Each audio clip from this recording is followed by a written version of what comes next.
Hello students. तो last time हमने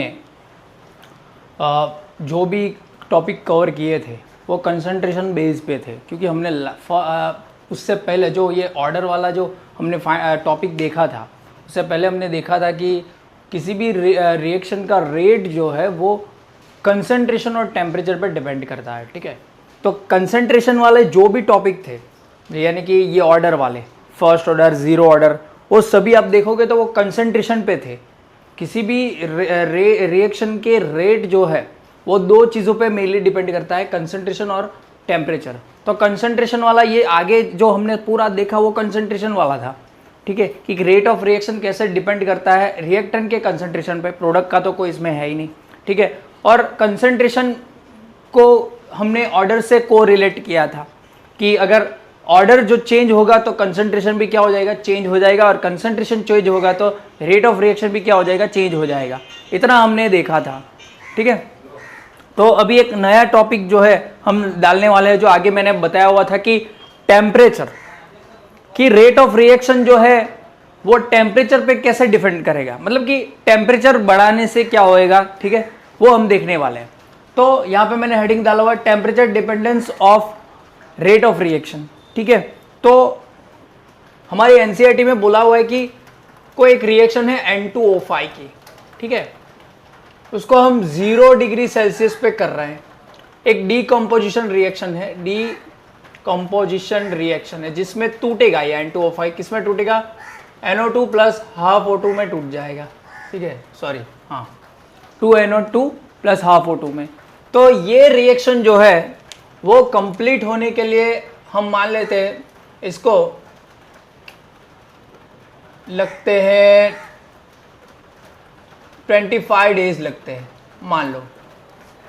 NCERT में कुछ भी दिया होगा, समझने की बात है अभी। तो जब हम इसको 25 डिग्री सेल्सियस पे करेंगे तो मान लो कि इसको नियरली 5 डेज लगेंगे। इसको कितने डेज लगेंगे कंप्लीट होने के लिए, 5 डेज लगेंगे। ठीक है, और जब हम इसको इसी रिएक्शन को 50 डिग्री सेल्सियस पे करेंगे तो इस सेम रिएक्शन को कंप्लीट होने के लिए हम मान लेते हैं 12 मिनट्स लगते हैं। कितने मिनट लगते हैं, 12 मिनट्स। तो सिंपली आप देखो तो हमने क्या किया कि टेम्परेचर बढ़ाया है। इसमें पहले 0 था तो 25 डेज लग रहे थे, 25 डिग्री सेल्सियस किया तो 5 डेज लग रहे हैं, और 50 डिग्री सेल्सियस कर दिया तो 12 मिनट्स लग रहे हैं। तो हम बोल सकते हैं in most of reaction, not all reaction but in most of reaction, when we increase the temperature, when we increase the temperature, the rate of reaction, और मैं यहां पे लिखता हूं रेट कांस्टेंट। क्यों लिख रहा हूं मैं बाद में बताऊंगा। रेट कांस्टेंट इंक्रीजेस, कि अगर हम टेम्परेचर इंक्रीज करेंगे तो रेट ऑफ रिएक्शन क्या होगा, इंक्रीज होगा। ठीक है, और कई रिएक्शन में हमने ऐसा भी देखा हुआ है, in some of reaction when we increase 10 degree Celsius temperature, अगर हम 10 डिग्री सेल्सियस का टेम्परेचर इंक्रीज करते हैं, the rate of reaction nearly increases 2 times, या फिर डबल लिख लेते हैं हम। ठीक है, डबल मतलब अगर हम 10 डिग्री सेल्सियस बढ़ा देंगे तो क्या हो जाएगा, वो डबल हो जाएगा रेट ऑफ रिएक्शन। ठीक है, या फिर रेट कांस्टेंट जो भी है, आगे बताता हूं क्यों। तो यहाँ पे इसका मतलब है कि मान लो कि अभी कोई एक टेम्परेचर जिस पे रेट ऑफ रिएक्शन जो है वो क्या है, x है। अगर मैंने 10 डिग्री सेल्सियस बढ़ा दिया तो डबल हो गया, मतलब कि 2x हो गया। अभी 20 डिग्री सेल्सियस कर दिया तो कितना हो जाएगा, 4x। 30 डिग्री सेल्सियस बढ़ा दिया तो कितना हो जाएगा, 8x। 40 डिग्री सेल्सियस बढ़ा दिया तो कितना हो जाएगा 16x, 50 डिग्री सेल्सियस बढ़ा दिया तो 32x, यहाँ पे 60 डिग्री सेल्सियस 10 डिग्री और बढ़ा दिया तो कितना हो जाएगा 64x। मतलब कि यहाँ पे क्या है कि मैंने बताया कि जब जैसे जैसे 10 डिग्री सेल्सियस का टेम्परेचर आप बढ़ाओगे तो क्या हो जाएगा, डबल हो जाएगा। लेकिन मैंने यहाँ पे लिखा हुआ देखो नियरली डबल हो गया। अब नियरली का मतलब क्या है, नियरली मतलब क्या, एग्जैक्ट डबल नहीं है। नियरली का मतलब है एग्जैक्ट डबल नहीं। अगर मान लो कि किसी के मार्क्स अभी आने वाले हैं, कोई बोलेगा कि कितने मार्क्स आएंगे, बोलेगा कि नियरली 30 to 35 आ जाएगा, मतलब कि वो फेल भी हो सकता है, ठीक है, एग्जैक्ट नहीं है। लेकिन कोई दूसरा स्टूडेंट होगा बोलेगा एग्जैक्ट 70 से अप आएंगे, 70 से अप ही आएंगे, नियरली कुछ नहीं बोला, तो हो सकता है कि वो 70 से अप आए या फिर 70 से 1-2 मार्क्स नीचे आ जाए। लेकिन नियरली का मतलब है एग्जैक्ट नहीं है, एग्जैक्ट नंबर नहीं है, ठीक है। तो इसी वजह से कई रिएक्शन में in some of reaction observe that when we increase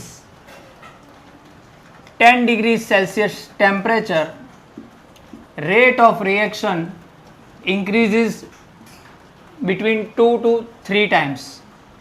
मतलब कभी 2.5 टाइम्स होगा, कभी 3 टाइम्स होगा, 2 से लेके 3, मतलब कि डबल से लेके ट्रिपल तक क्या हो सकता है, बीच में वैरी हो सकता है ये, अगर 10 डिग्री सेल्सियस हम इंक्रीज करें तो, ठीक है।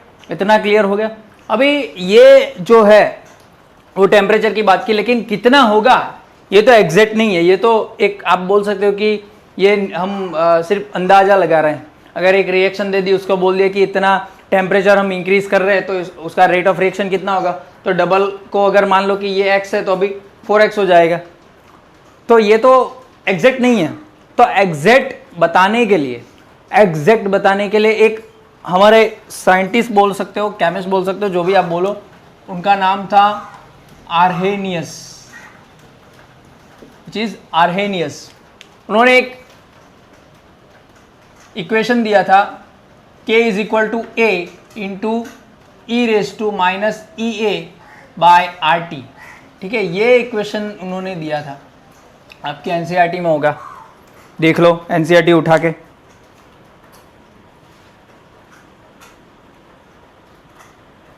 अब यहां पे ये जो है ये क्या है, मैं यहां पे लिख लेता हूं, इससे अच्छा है।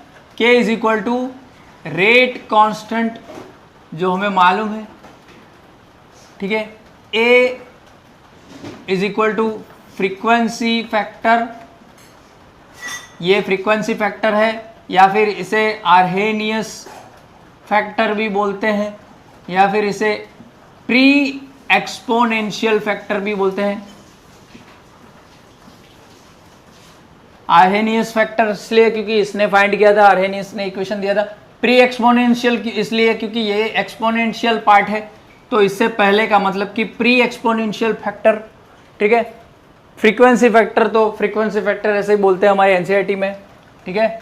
ये जो पार्ट है e raise to e A by R T, वो क्या है, एक्सपोनेंशियल है,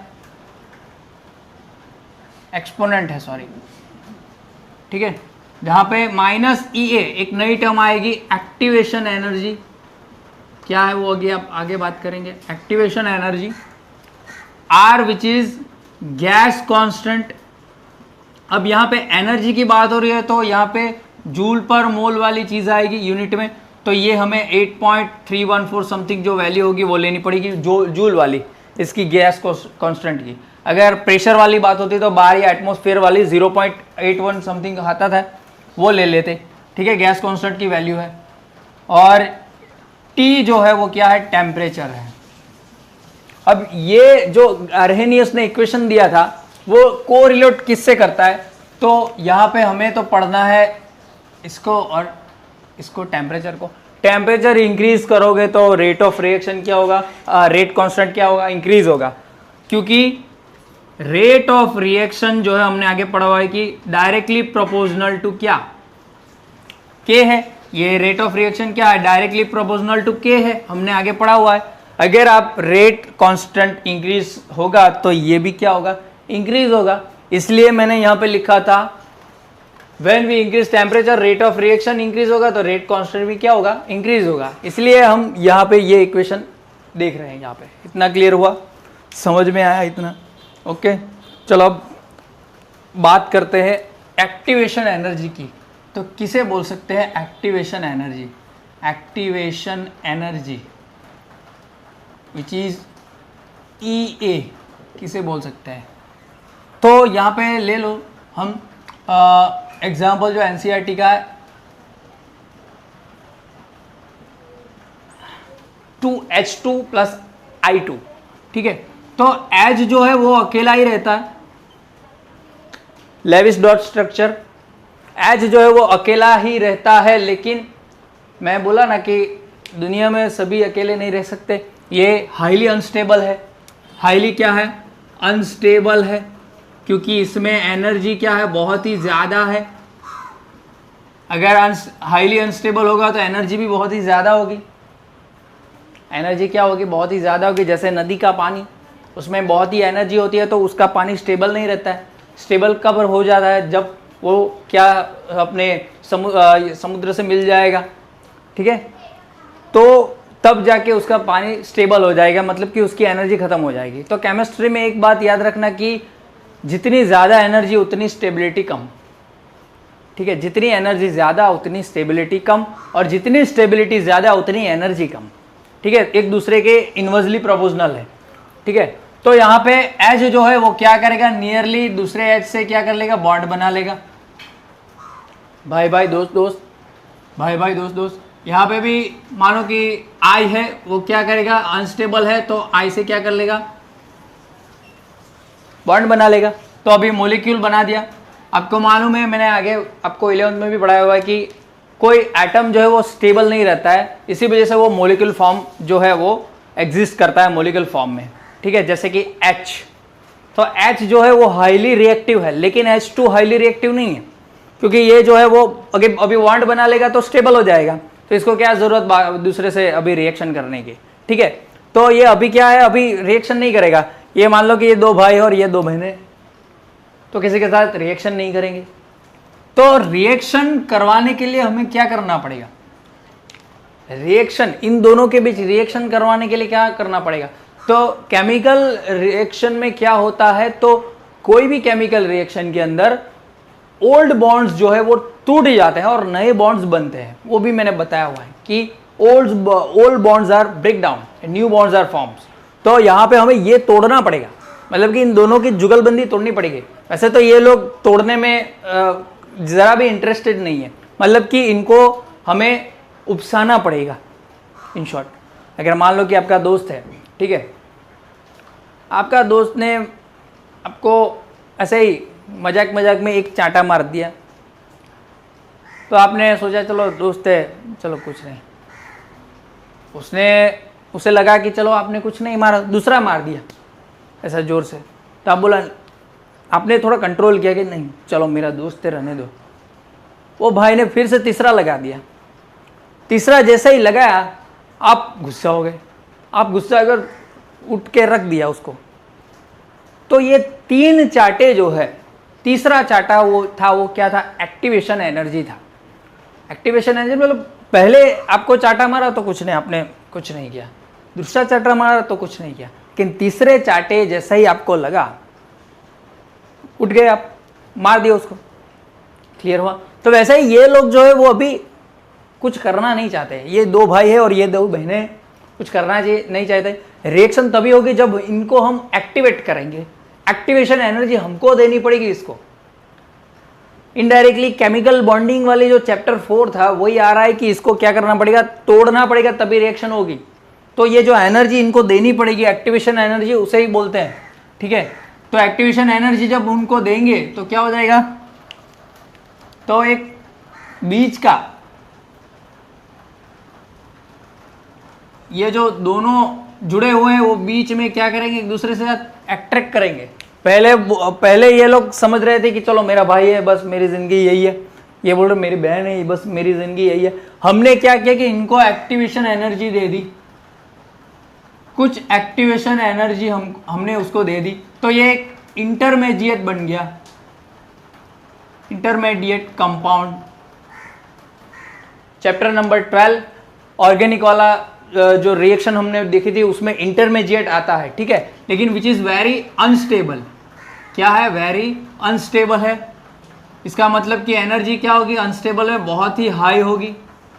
क्या होगी? बहुत ही हाई होगी। मैंने आपको बताया कि energy is inversely proportional to stability. अगर एनर्जी ज़्यादा होगी तो स्टेबिलिटी क्या होगी? कम होगी। अगर स्टेबिलिटी ज़्यादा होगी तो एनर्जी कम होगी, ठीक है। पोटेंशियल एनर्जी वाली चीज़ भी मैंने आपको बताई थी कि जब H और H कब वो मिलेंगे, तो जब बॉन्ड बनेगा। कब बॉन्ड बनेगा? क्योंकि उनके बीच रिपल्शन भी होता है और अट्रैक्शन भी होता है। तो जब पोटेंशियल एनर्जी मिनिमम हो जाएगी, पोटेंशियल एनर्जी मिनिमम हो जाएगी, वो ग्राफ था ऐसा, हमने देखा था ना, ऐसा ग्राफ देखा था ऐसा। अगर मालूम हुआ तो आपकी नोट्स आप चेक करना। तो पोटेंशियल एनर्जी जब मिनिमम हो जाएगी तो वो क्या हो जाएंगे? स्टेबल हो जाएंगे। क्या हो जाएगी? स्टेबल। अगर एनर्जी ज़्यादा होगी तो वो अनस्टेबल होंगे। नदी का पानी बेस्ट एग्जांपल है इसके लिए। तो अभी हमने क्या किया? इनको एक्टिवेशन एनर्जी दे दी तो ये स्लाइटली थोड़ा एक दूसरे को देखने लगे। मम्मी पापा, इनके मम्मी पापा और इनके मम्मी पापा ने एक्टिवेशन एनर्जी दे दी तो ये स्लाइटली देखने लगे। अब ये इंटरमीडिएट एक बार बन गया, एक बार इंटरमीडिएट बन गया, मतलब कि एक बार ये भाई ने इनको देख लिया, एक भाई ने इनको देख लिया, तो ये लोग सोचेंगे यार शादी करनी चाहिए, भाई भाई ऐसे नहीं रह सकते, शादी तो करनी चाहिए, ठीक है। तो फिर क्या होगा? ये ऑटोमेटिकली आफ्टर इंटरमीडिएट फॉर्म्स ये क्या बना लेंगे? बॉन्ड बना लेंगे, HI। क्लियर हुआ? समझ में आया? पहले तो भाई भाई थे, बहन बहनी थी, माँ बाप ने क्या किया? मिलवाया, थोड़ा थोड़ा बॉन्डिंग बना, घूमे, उसके बाद क्या हो गई? शादी हो गई। समझ में आया? क्लियर हुआ? ओके। तो एक्टिवेशन एनर्जी क्या है? तो किसी भी रिएक्शन को इंटरमीडिएट तक पहुंचाने के लिए, इंटरमीडिएट कंपाउंड बनने तक जो एनर्जी देनी पड़ती है, तो वो क्या है? एक्टिवेशन एनर्जी है, ठीक है। इसको ग्राफ में हम देखते हैं कि कैसे दिखे। अभी ये आर्हेनियस नहीं दिया था। आर्हेनियस जब छोटे थे तो क्या किया था कि उसके एक दोस्त था, उसने बोला था ऐसी एक बोल सकते हो आपकी एक लैंड थी ऐसी, एक बोल सकते हो इतना, मतलब कि वो लोग छोटे थे, खेल रहे थे, बॉल था यहाँ पे और यहाँ पे एक गड्ढा था। उसके दोस्त ने बोला कि एक काम करो, अगर तुमको क्या करना है कि ये गड्ढे में ले जाना है बॉल को, तो कैसे ले जाओगे? तो आर्हेनियस ने सोचा कि देखो यहाँ से यहाँ, ये तो पूरा यहाँ पे तो ग्रेविटेशन लग जाएगा, तो मुझे क्या करना है? मुझे सिर्फ यहाँ तक ले जाना है बॉल को, फिर अपने आप ये लुढ़क के यहाँ पे चला जाएगा। आर्हेनियस ने क्या किया? यहाँ तक, यहाँ से प्रेशर डालते गया, पैरों से लेके चला गया, ठीक है, क्योंकि पैरों से ही ले जाना था बॉल को, तो यहाँ तक ले गया और यहाँ से छोड़ दिया, तो पूरा बॉल यहाँ से लेके लुढ़क के यहाँ पे आ गया, ठीक है। तो आर्हेनियस ने जो ये अपने मतलब कि चाइल्डहुड में पढ़ा था, वही क्या किया? वो ग्राफ में उसने अप्लाई कर दिया। कैसे अप्लाई किया वो देखते हैं। ग्राफ जो उसने बनाया वो क्या था? Potential energy. मैंने आगे बोला आपको पोटेंशियल एनर्जी और रिएक्शन कोऑर्डिनेट्स, आपके एनसीईआरटी में भी है, रिएक्शन कोऑर्डिनेट्स और पोटेंशियल एनर्जी। तो यहां पे आपकी एनर्जी क्या होगी? E इज इक्वल टू 0 होगी। कि क्या होगी? 0 होगी, ठीक है। और यहां पे मान लो कि H2 और I2 की कोई एनर्जी है, मान लो कि 10 जूल पर मोल की एनर्जी है। मान लो इसको हम ले लेते हैं, रिएक्टेंट है तो ER ले लेते हैं। ER की जो एनर्जी है H2I2 की, इसमें कुछ ना कुछ तो एनर्जी होगी, ऐसा नहीं है कि कुछ एनर्जी है ही नहीं, मिनिमम एनर्जी तो होगी, ऐसा नहीं कि जीरो हो जाता है, इतना ऐसा तो नहीं है, तो कुछ जीरो एनर्जी होगी। और हमें प्रोडक्ट बनाना है, वो है यहाँ पे मान लो 2HI, जिसकी एनर्जी है 30 जूल पर मोल। तो प्रोडक्ट है तो EP ले लेते हैं 30 जूल पर मोल, ठीक है। इनकी एनर्जी है 10 जूल पर मोल, इनकी एनर्जी है 30 जूल पर मोल, मतलब कि हमें 20 जूल पर मोल चाहिए, ठीक है। तो आर्हेनियस ने क्या किया कि अपना जो चाइल्डहुड में पढ़ा हुआ था वही ग्राफ में अप्लाई किया। इसने क्या किया, अभी इसको हम सीधे नहीं ले जा सकते ऐसे, ठीक है, सीधे ले जा नहीं सकते हैं, तो इसको हम इतनी एक्टिवेशन एनर्जी देंगे, इतनी एक्टिवेशन एनर्जी देंगे कुछ यहाँ तक, फिर क्या हो जाएगा कि वो अपनी एनर्जी लूज करते करते करते करते करते करते यहाँ तक आ जाएगा, ठीक है। समझ में आया? ये जो है वो 30 जूल है, ये 10 जूल पर मोल है, ठीक है। तो ये यहाँ तक हमने, ये पीक आप देखोगे ये मैक्सिमम पीक है, ये इसका भी नहीं, इसका भी, ये मैक्सिमम पिक है। तो अगर मान लो कि ये 90 जूल पर मोल है, क्या है 90 जूल पर मोल है, तो हमने क्या किया कि रिएक्टेंट जो एकदम कुछ करने ही नहीं वाले थे, रिएक्शन ही नहीं करने वाले थे, उनको एक्टिवेशन एनर्जी दी, कितनी 90 जूल पर मोल, 90 जूल पर मोल तक हम लेके आ गए इनको, ठीक है। उसके बाद क्या किया कि एनर्जी लूज करते करते करते करते 30 जूल पर मोल पर क्या हो गया, उन लोग ने शादी कर ली, मतलब कि प्रोडक्ट बना लिया, ठीक है। समझ में आया आपको? तो ये जो एनर्जी हमने दी, ये उसे क्या बोलते हैं, EA, मतलब कि एक्टिवेशन एनर्जी, ठीक है। और यहां पे क्या बना, तो यहां पे इंटरमीडिएट बना होगा, यहां पे इंटरमीडिएट बना, कौन सा, ये वाला। समझ में आया? क्लियर हुआ? ओके। और ये जो एनर्जी थी वो क्या थी, ये ER वाली, और ये जो एनर्जी थी वो क्या थी, EP वाली, ठीक है। तो इन दोनों के बीच का डिफरेंस क्या होगा, ये, इसको हम डेल्टा E ले लेते हैं, क्या ले लेते हैं, डेल्टा E। तो क्या हो जाएगा, delta E is equal to EP minus ER, energy difference, energy difference क्या होगा, प्रोडक्ट की एनर्जी माइनस रिएक्टेंट की एनर्जी। ओके, क्लियर हुआ? ये ग्राफ जो है आपको एनसीईआरटी में मिल जाएगा। क्लियर हुआ? इतना समझ में आया? इसके रिगार्डिंग जो है वो आगे हम ये इक्वेशन को, अभी ये तो एक्सपोनेंशियल इक्वेशन, इसको क्या करना पड़ेगा, कन्वर्ट करना पड़ेगा ना, तो आगे देखते हैं। चलो इतना नोट करो, स्क्रीनशॉट ले लो, आगे चलते हैं बाद के वीडियो। तो हमने जो एक्टिवेशन एनर्जी देखी, ठीक है, activation energy which is EA, उसकी डेफिनेशन क्या होगी, द मिनिमम एनर्जी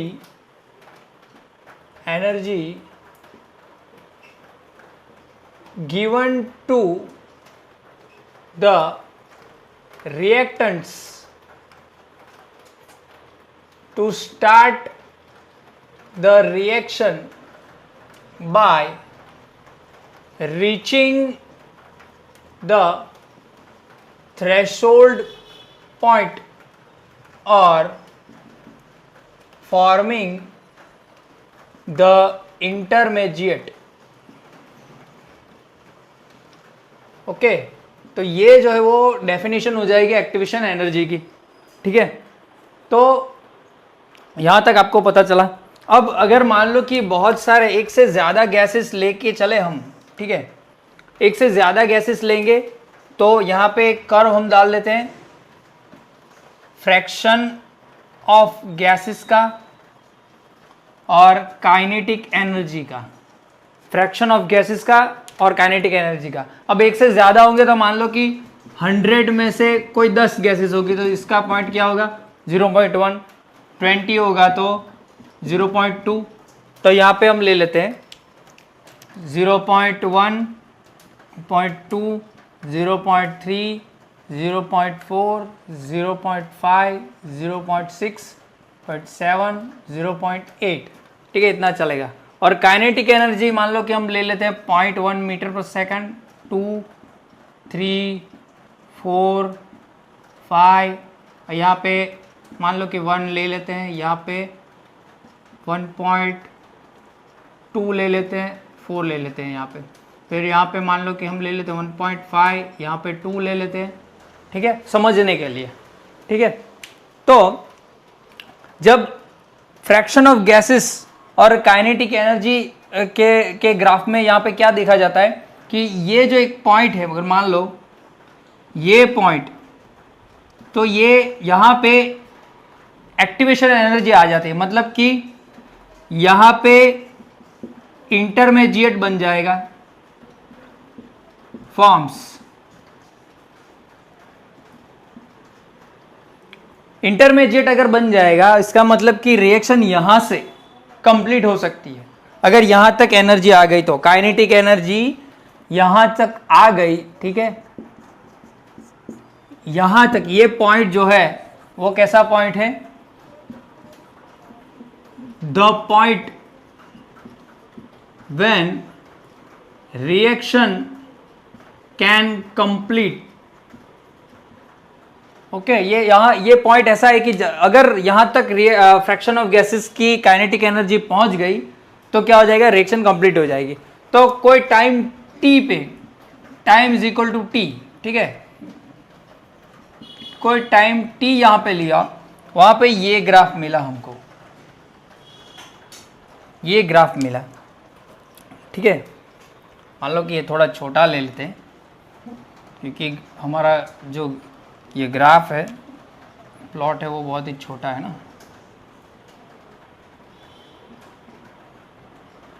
तो कोई टाइम टी पे आपको ऐसा ग्राफ मिला, तो यहाँ पे देखो इतना पार्ट जो है गैस का क्या हुआ, बना सकता है, रिएक्शन कंप्लीट कर सकता है या फिर इंटरमीडिएट बना देगा। तो ये पॉइंट अगर हम नोट करें, ये पॉइंट, ये क्या आएगा, अगर मान लो कि 0.25 आएगा, 25 मतलब कि 0.25, मैंने बताया कि 100 में से 10 होगा तो 0.1 आएगा, मतलब कि 10 गैसेस होगी 100 में से, या फिर 100 या ले सकते हो या फिर 1000 भी ले सकते हो, ठीक है। तो यहाँ पे 0.25 आया, मतलब कि कितनी गैसेस होगी, 0.25 कब आएगा, 25/100 होगा तो आएगा, मतलब कि कितनी गैसेस है, 25 गैसेस जो है वो टाइम नहीं होगा, टेम्परेचर होगा, टेम्परेचर टी पे, क्योंकि यहाँ पे हम टेम्परेचर डिपेंडेंस दिख रहा है ना। तो टेम्परेचर टी पे 25 गैसेस जो है वो 100 में से, हमने 100 लिया हुआ है, तो 100 में से टेम्परेचर टी पे 25 गैसेस जो हैं वो कैसे पता चला, ये पॉइंट से पता चला। 25 गैसेस जो है वो क्या बना रही है, या फिर रिएक्शन कंप्लीट कर रही है, ठीक है, या फिर बोल सकते हो इंटरमीडिएट बना रही है 25 गैसेस। जब हमने क्या किया कि टेम्परेचर 10 डिग्री सेल्सियस बढ़ा दिया तो क्या हो गया, ये ऐसा ग्राफ मिला, ये टेम्परेचर हो गया T + 10 डिग्री सेल्सियस वाला। T + 10 डिग्री सेल्सियस पे ये आप देखोगे तो यहाँ पे गैसेस जो है बढ़ गई, पहले इतनी थी अभी इतनी हो गई, ठीक है, पहले इतनी थी, तो ये पॉइंट आ गया, ये पॉइंट आप नोट करोगे कितना आएगा, अराउंड, इसको मान लो कि ये 0.25 था तो ये 0.38 होगा। तो पहले ये टेम्परेचर T के लिए था, अब टेम्परेचर ने हमें क्या किया, T + 10 डिग्री सेल्सियस बढ़ा दिया, तो कितना है, 0.38 आया, मतलब कि 38/100, तो कितनी गैसेस आ गई, 38 गैसेस आ गई। इसका मतलब कि जब टेम्परेचर हमने 10 डिग्री बढ़ा दिया तो कितनी गैसेस, 38 गैसेस जो है उसने क्या किया, रिएक्शन कंप्लीट कर दी, मतलब कि रेट ऑफ रिएक्शन बढ़ा होगा, काइनेटिक एनर्जी मतलब कि रेट ऑफ रिएक्शन बढ़ा, रिएक्टेंट की काइनेटिक एनर्जी बढ़ेगी, इनडायरेक्टली तो रेट ऑफ रिएक्शन भी बढ़ेगा। मतलब कि टेम्परेचर जैसे इंक्रीज करोगे तब क्या होगा, इंटरमीडिएट जल्दी बनेगा तो रिएक्शन कंप्लीट होगा, ज्यादा गैसेस बनाएगी। टेम्परेचर जैसे ही ज्यादा करोगे, जब टेम्परेचर और ज्यादा करोगे तो 100 में से और 50 गैसेस बनाएगी, जब ज्यादा करोगे तो टेम्परेचर क्या होगा, 100 में से 80 गैसेस बनाएगी इंटरमीडिएट। ठीक है, इंटरमीडिएट बन गया उसके बाद तो रिएक्शन अपने आप हो जाती है, वो हमने देखा हुआ है। ठीक है, इतना क्लियर हुआ। चलो यहाँ पे देखो आप, ये जो पॉइंट है ये मैक्सिमम पॉइंट है, ये क्या है, मैक्सिमम पॉइंट, या फिर ये ज़्यादा अच्छी तरीके से समझने के लिए ये ले लेते हैं, ये जो है वो पॉइंट मैक्सिमम है। ठीक है, ये ग्राफ में टाइम टी पे ये ग्राफ जो है वो मैक्सिमम है, तो यहाँ पे काइनेटिक एनर्जी क्या है, 1 है। तो सभी जो गैसेस हैं उसकी काइनेटिक एनर्जी ये पॉइंट पे क्या होगी, 1 होगी। तो इसे बोल सकते हैं मोस्ट प्रोबेबल काइनेटिक एनर्जी। मतलब कि इस टाइम में, इस कर्व में, मतलब कि टेम्परेचर टी जो है उस केस में सभी गैसेस की जो सबसे ज्यादा जो काइनेटिक एनर्जी होगी वो कितनी होगी, 1 होगी। कितनी होगी काइनेटिक एनर्जी, 1 होगी, 1 पॉइंट। लेकिन जब 10 डिग्री सेल्सियस जब बढ़ा दोगे तो कितनी हो जाएगी, देखो अगर मान लो कि ये पॉइंट हम ले लेते हैं तो क्या हो गई, जब टेम्परेचर हमने 10 डिग्री सेल्सियस बढ़ा गया तो मोस्ट प्रोबेबल कितनी हो गई काइनेटिक एनर्जी, 1.4 हो गई, ज्यादा हो गई। समझ में आया? मोस्ट प्रोबेबल मतलब कि सभी गैसेस की जो काइनेटिक एनर्जी होगी वो इक्वल होगी, 1.4 हो जाएगी यहाँ पे, और यहाँ पे 1 हो जाएगी। ठीक है, इतना क्लियर हुआ, समझ में आया? फ्रैक्शन ऑफ गैसेस या फिर फ्रैक्शन ऑफ मोलिक्यूल्स जो भी हो, यहाँ पे गैसेस ले लो या मोलिक्यूल ले लो, वो सेम ही है। ठीक है, इतना क्लियर हुआ, समझ में आया? ओके, चलो अब आगे चलते हैं। आर्हेनियस का इक्वेशन जो है वो हम देख लेते हैं कि क्या है क्या नहीं है, और उसका इंटीग्रेशन कर देते हैं।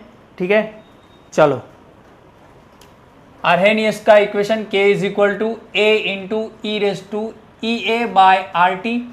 इसका इंटीग्रेशन करोगे तो ln k, यहाँ पे क्या होगा, ये आगे आ जाएगा ई ए बाय आर टी, और ln का क्या हो जाएगा, ln a हो जाएगा।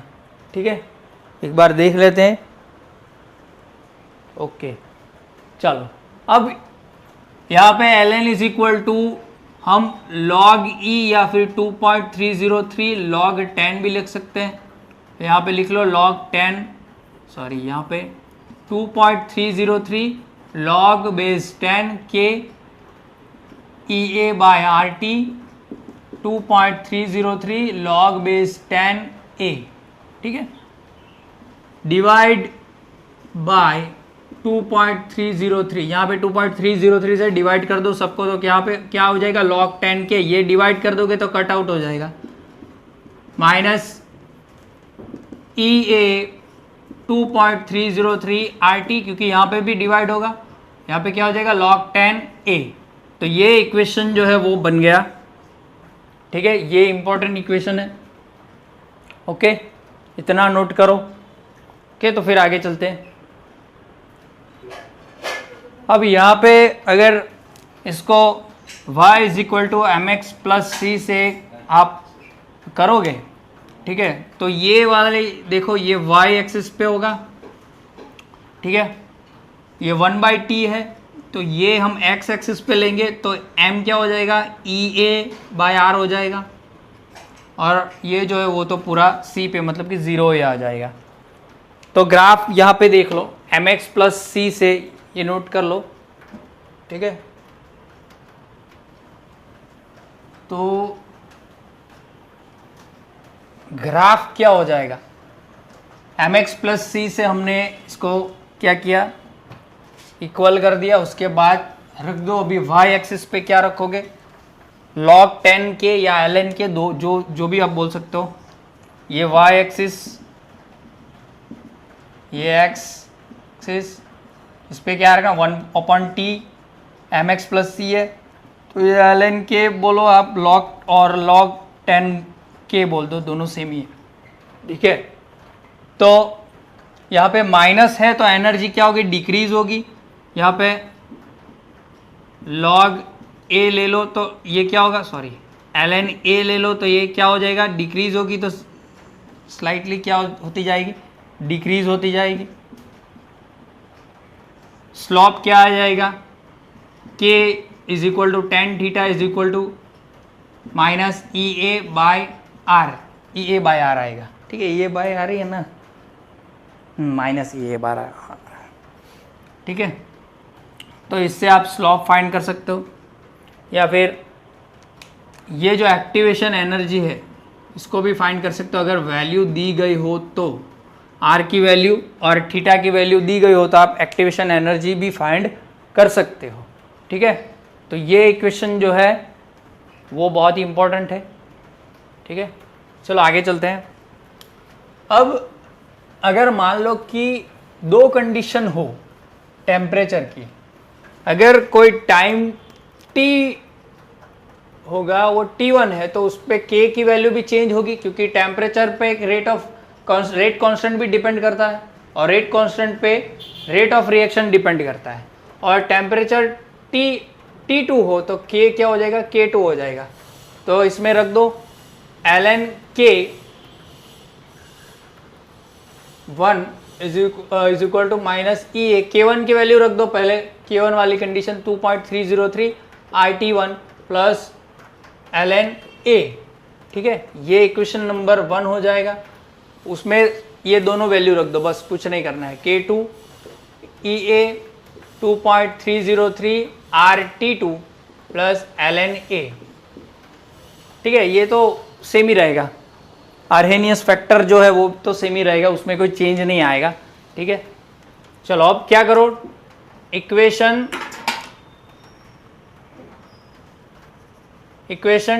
2 माइनस 1 कर दो। 2 माइनस 1 करोगे तो क्या आ जाएगा, ln k2 is equal to minus E A by 2.303 RT2 plus ln a minus ln k1 is equal to minus E A 2.303 RT2 plus ln a। तो माइनस हो जाएगा, माइनस माइनस माइनस, ये positive हो जाएगा, ठीक है, minus है ना, पॉजिटिव हो जाएगा। ये तो सेम ही है तो कट हो जाएगा। नया इक्वेशन क्या आएगा, ln k2 minus ln k1 is equal to minus E A 2.303 RT2 plus, sorry मैंने ln लिखा तो 2.303 नहीं लिखना था, हाँ, क्योंकि लॉग वाला लिखेंगे तभी लिखेंगे ना, लॉग वाला नहीं लिखा है, वहाँ पे लॉग वाला लिखा था इसलिए 2.303 लिखा था। ये निकाल दो अभी, RT2 और ये तो कैंसिल हो गए, ठीक है। चलो ये ग्राफ नोट करो, आगे चलते हैं। अब ये मिला,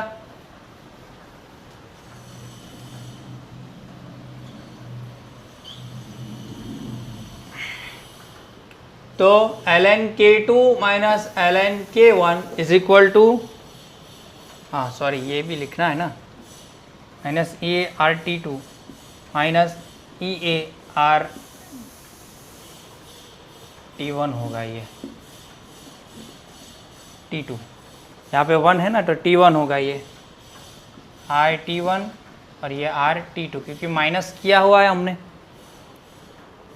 ओके। तो e A R T one minus E A by R T two, ठीक है ना, 2, ओके। चलो अब इसका मतलब हम ऐसे लिख सकते हैं एल के टू बाई के वन, अगर इसमें से ई ए बाय आर हम कॉमन ले ले तो क्या हो जाएगा, 1/T1 minus 1/T2 ln K2 K1 E A by R, इसको क्या बोल सकते हैं, T2 माइनस T1/T1 T2, ठीक है। ये इक्वेशन हो गया, ये एक इम्पॉर्टेंट इक्वेशन है। अगर जब दो टेम्परेचर दिए गए हों, अगर हमें ln log e या फिर 2.303 log 10 लिखना हो तो यहाँ पे लिख लो 2.303 log base 10 K2 by K1 E A by R T2 minus T1 T1 T2। ठीक है, ये इक्वेशन इम्पोर्टेंट। ओके, समझ में आया? चलो ये हो गया। कुछ गलती हो गई क्या? log 10 है ना, EA, यहाँ पे क्या गलती हुई?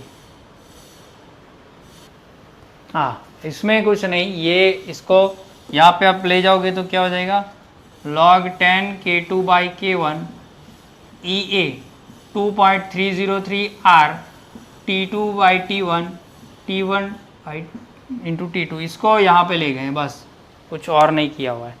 ये दोनों इक्वेशन सेम ही हैं, कोई वो नहीं है। ओके, चलो इतना नोट करो, आगे इसका एग्जाम्पल करवाएंगे। ठीक है, चलो।